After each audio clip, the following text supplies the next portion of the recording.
हजरत अब्दुल्ला बिन उमर रावीयन कहते मैं आया अपने अब्बा जी के दरवाजे ते पहले इमाम हसन ते हुसैन खड़े सन। मैं आया हजरत उमर के घर यानी अपने घर आया तो मैं गुलाम जारूद नू क्या फरमाया कि जाके मेरे अब्बा जी ने कहो पुत्र आया।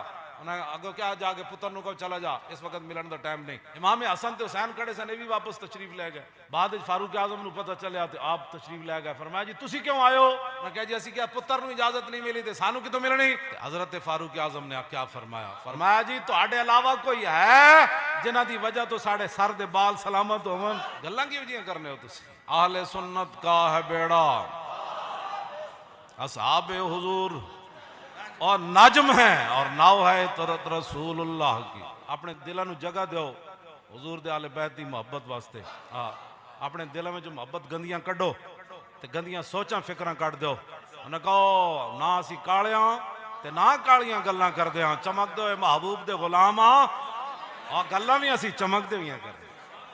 असी गल्लां भी चमक। हुजूर ने फरमाया जेड़ मेरे सहाबा दे बारे कोई गल करे तो फिर कोई आलिम अपना इलम का इजहार न करे तो हुजूर ने फरमाया उस मौलवी दे नाल अल्लाह फर्ज कबूल करेगा ना नफल कबूल करेगा।